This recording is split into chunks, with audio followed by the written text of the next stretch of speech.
அனைவருக்கும் வணக்கம். இந்த பதிவில் நம்ம இதை பற்றி பார்க்க போகிறோன்னு தெரிஞ்சுக்கிறதுக்கு முன்னாடி மறக்காமல் நம்ம சேனலை சப்ஸ்கிரைப் பண்ணிக்கோங்க.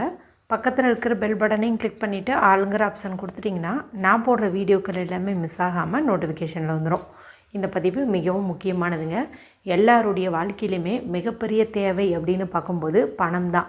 காலையில் எழுந்ததுலேருந்து நைட்டு தூங்குற வரைக்கும் நம்ம ஏதாவது ஒன்று வாங்குற மாதிரி இருந்தாலும் சரி, ஏதாவது ஒன்று செலவு பண்ணணும் அப்படின்னா கண்டிப்பாக வந்ததுக்கு பணம் அப்படிங்கிறது அவசியமாக கருதப்படுது. இந்த பணம் எல்லாருக்கும் எளிதாக கிடைக்கிறதில்ல. ஒரு சிலர் பார்த்திங்கன்னா மாடு மாதிரி உழைச்சாலும் அவங்களுக்கு பணம் கையில் நிற்கிறதில்ல, தங்கிறதில்ல அப்படிங்கிற மாதிரி ஒரு சூழலில் இருப்பாங்க. இன்னும் சில பேருக்கு பார்த்திங்கன்னா சம்பாதிச்ச பணம் வீண் வரிய செலவாக போயிட்டுருக்கும். அதாவது ஏதாவது ஒரு பொருள் வாங்கி அது ரிப்பேர் ஆகி ஏண்டா வாங்கினோம் அப்படிங்கிற மாதிரி ஒரு நிலையை ஏற்படுத்தும். அதே போல் மருத்துவ செலவுகளை கொடுத்துக்கிட்டே இருக்கும் அப்படின்னு சொல்லலாம். இது மாதிரியான எதிர்மறையான விஷயங்கள் எல்லாமே கூட நடக்கும். அதே போல் பணம் யாருக்கிட்டையாவது நீங்கள் கொடுத்து ஏமாறக்கூடிய வாய்ப்புகளும் அதிகமாக இருக்கும். இது எல்லாமே பார்த்திங்கன்னா பணம் தொடர்பான ஒரு நெகட்டிவ் பிளாக்ஸ் அப்படின்னு சொல்லலாம். இப்போ இந்த நெகட்டிவ் பிளாக்கை உடைக்கணும் அப்படிங்கும்போது நாம் சில பாசிட்டிவான மெத்தடை கையாளணும். அப்படி பண்ணும்போது அந்த ஸ்பேஸில் இருக்கிற அந்த எதிர்மறையான விஷயங்கள் எல்லாமே ரிமூவ் ஆகிட்டு நமக்கு பணம் சேர்ந்துக்கிட்டே இருக்கும் அப்படின்னு சொல்லலாம். இப்போ நான் சொல்ல போகிறது பார்த்திங்கன்னா ஒரு பெஸ்ட்டான மணி அட்ராக்ஷன் டெக்னிக். இதை செய்யறதுக்கு எந்த ஒரு ரூல்ஸுமே கிடையாது. ஆண்கள் பெண்கள் யார் வேணும்னாலும் செய்யலாம். பீரியட்ஸ் டைம்லையும் செய்யலாம், பிறப்பிறப்பு தீட்டு இருந்தாலும் செய்யலாம். டெய்லியுமே இதை நீங்கள் செய்யறது இன்னும் அற்புதமான பலனை கொடுக்கும். ஒருவேளை நடுவில், அதாவது இன்றைக்கி செய்கிறீங்க, நாளைக்கு ஊருக்கு போகிறீங்க, அங்கேருந்து செய்யலாமான்னு கேட்டாலும் தாராளமாக செய்யலாம். மேலும் இதுக்கு ராகு காலம், யமகண்டம் எதுவுமே நீங்கள் பார்க்க வேணாம். சரிங்களா? சரி, இது எப்படி செய்யணும், இதுக்கு தேவையான பொருள் என்ன அப்படின்னு பார்த்தரலாம். ஏதாவது ஒரு நோட்டு எடுத்துக்கோங்க. புதுசாக ஒரு நோட்டு வாங்கிக்கிறது அப்படிங்கிறதும் கூட நல்லது தான். கூடவே பச்சை நிறத்தில் இங்கு வர மாதிரி பேனாவோ ஸ்கெட்ச் பென்சிலோ வாங்கிக்கோங்க. அதுவும் பச்சை நிறத்தில் ஜெல் பென் இருக்குது இல்லையா, அதை வாங்கிக்கிறது இன்னும் சிறப்பு. இந்த பச்சை நிறம்ங்கிறது நல்ல ஒரு மணி அட்ராக்ஷன் நிறம் அப்படின்னே சொல்லலாம். பணவரவை கொடுக்கக்கூடிய குபேரருக்கு பிரியமான நிறம்னு பார்க்கும்போதும் பச்சை நிறம் தான். அதனால் இந்த கலரில் கண்டிப்பாக நீங்கள் வாங்கிக்கோங்க.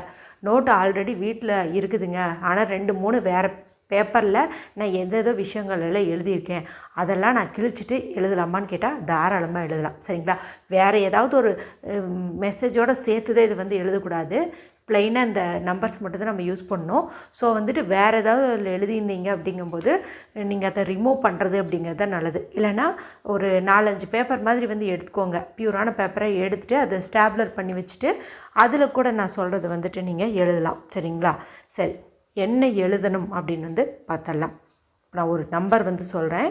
இந்த நம்பரை நீங்கள் எழுதணும். எத்தனை முறை அப்படின்னு பார்த்திங்கன்னா 50 முறை எழுதணும். 50 டைம்ஸ் எழுதணும்.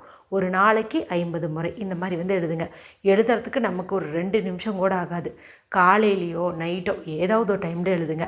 என்ன கேட்டிங்கன்னா, நான் எப்படி இதை ப்ராக்டிஸ் பண்ணேன் அப்படின்னு பார்த்திங்கன்னா, நைட்டு தூங்கிறதுக்கு முன்னாடி, அதாவது இப்போ நம்ம டிவியெல்லாம் பார்க்குறோம் இல்லையா, அதெல்லாம் டிவியெல்லாம் பார்த்து முடிச்சுட்டு அடுத்தது தூங்கிறது தான் அப்படின்னு இருக்கும் இல்லையா, அந்த சமயத்தில் நான் இந்த நோட்டை எடுத்து வச்சுட்டு 50 டைம்ஸ் எழுதிடுவேன். இந்த நம்பரை எழுதிடுவேன். எழுதிட்டு என்னுடைய தலகாணி கட்டிகிட்டே வச்சுக்குவேன். ஒரு சில நேரங்களில் நைட்டு எழுதுறதுக்கு மறந்துடுவேன்.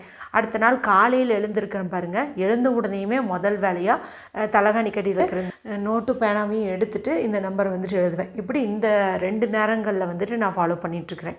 நீங்களும் இதே மாதிரி பண்ணலாம். அல்லது எப்போ டைம் கிடைக்குதோ அப்போ நீங்கள் எழுதலாம். ஒரு நாளைக்கு 50 முறை அப்படிங்கிற மாதிரி எழுதுங்க. சரி, இது என்ன நம்பர்னு பார்த்தலாமா? 112211 112211 112211. இப்போ இதே நம்பரை நீங்கள் எழுதும்போது சொல்லிக்கிட்டே எழுதுறது இன்னும் நல்லது. சொல்லும்போது நான் இப்போ எப்படி தனித்தனியாக சொல்லணும் அதே மாதிரி தான் நீங்கள் சொல்லணும். 112 211 அப்படிலாம் சொல்லக்கூடாது. சரிங்களா? ஒவ்வொரு நம்பருக்கும் ஒவ்வொரு எனர்ஜி உண்டு. அதை நம்ம தனித்தனியாக யூஸ் பண்ணும்போது தான் அதுக்குண்டான பலன் கிடைக்கும். அதனால் நீங்கள் இப்போ 50 தடவை எழுதுறீங்கனாலும் எழுதும் போதெல்லாம் 112211 அப்படிங்கிற மாதிரி நீங்கள் சொல்லிக்கிட்டே எழுதுறதுங்கிறது நல்லது. இது என்ன பண்ணும் அப்படின்னு பார்த்திங்கன்னா, எல்லா விதமான மணி ப்ராப்ளம்ஸும், அதாவது நான் முன்னாடி சொன்னேன் இல்லையா, கொடுத்து ஏமாறுறது, வர வேண்டிய பணம் கைக்கு வராமல் போகிறது, இந்த மாதிரி வீண் விரைய செலவாகிறது, இது மாதிரி எதாக இருந்தாலும் சரி, மணி சம்மந்தப்பட்ட எந்த மாதிரி இஷ்யூஸாக இருந்துச்சுனாலும் அது எல்லாத்தையுமே இது ரிமூவ் பண்ணி கொடுத்துரும். மேலும் இந்த நம்பரை எழுதுறதோட மட்டும் இல்லாமல் உங்கள்கிட்ட நிறைய பணம் இருக்குது, பண பற்றாக்குறையே கிடையாது, நீங்கள் ரொம்ப பணக்காரங்களாக இருக்கிறீங்க, பணம் உங்களுக்கு தடையில்லாமல் வந்துக்கிட்டே இருக்குது, இந்த மாதிரி வந்து இமேஜின் பண்ணுங்கள். இப்போ ஒரு சிலர் வந்து கேட்கலாம், இதெல்லாம் கொஞ்சம் காமெடியே இல்லையா, என்கிட்டயே பணம் இல்லைன்னு நினச்சிட்ருக்கேன், அது எப்படி பணம் இருக்கிற மாதிரி கற்பனை பண்ணுறது, எனக்காலலாம் பண்ண முடியாது அப்படின்ட்டு. அப்படிலாம் நீங்கள் வந்து சொல்லக்கூடாது சரிங்களா. நம்மக்கிட்ட இருக்குதுன்னு நினச்சாதான் அது சேரும். எப்போ பார்த்தாலும் இல்லை, வரல, கிடைக்கல இப்படியே நினச்சிட்டு இருந்தீங்கன்னா இந்த பிரபஞ்சம் என்ன நினச்சிக்குமா, உங்களுக்கு இதுதான் பிடிச்சிருக்கு, அதாவது இல்லை கிடைக்கலன்னு சொல்கிறீங்க பாருங்கள், இதுதான் பிடிச்சிருக்குதுன்னு நினச்சிட்டு உங்களுக்கு வர வேண்டியது கூட தடை பண்ணிடுமா. அதே வந்து இருக்குது, கிடைக்குது, நடக்குது அப்படின்னு நினைக்கும் போது இவன் எல்லாத்தையும் பாசிட்டிவாக யோசிக்கிறான், இவன் சொல்கிறது எல்லாத்தையும் கொடுக்கணும் அப்படின்னு சொல்லி யோசிக்குமா சரிங்களா. அதனால் பணம் இல்லைங்கிறதுக்காக இது செய்கிறோம் சரிங்களா. ப்ராக்டிக்கலாக அதுதான் இருந்தாலும் எல்லாத்துலேயுமே லாஜிக் பார்க்கக்கூடாது, சில மேஜிக்கையும் வந்துட்டு நம்ம பார்க்கணும். ஸோ நீங்கள் வந்து கற்பனை பண்ணுங்கள், பணம் இருந்தால் எந்த அளவுக்கு சந்தோஷப்படுவீங்களோ அந்த மாதிரி ஜஸ்ட்டு இமேஜின் பண்ணுங்கள். ஒரு 2 நிமிஷம் மட்டும் நீங்கள் செலவு பண்ணிங்கன்னா போதும், லட்சாதிபதி ஆயிடலாம் அப்படின்னே சொல்லலாம் சரிங்களா.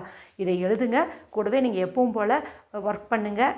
இனி உங்களுக்கு பணங்கிறது ஒரு பிளாக் இல்லாமல் ஏதாவது ஒரு வழியிலேருந்துட்டு வந்துக்கிட்டே இருக்கும் அப்படின்னு வந்து சொல்லலாம். நீங்கள் என்றைக்கு வேணாலும் ஸ்டார்ட் பண்ணலாம் சரிங்களா. அற்புதமான பலன் நிச்சயம். வீடியோ பிடிச்சிருந்தா மற்றவங்களோடையும் ஷேர் பண்ணுங்கள், லைக் பண்ணுங்கள். மற்றும் ஒரு பயனுள்ள பதிவில் உங்களை சந்திக்கிறேன். நன்றி, வணக்கம்.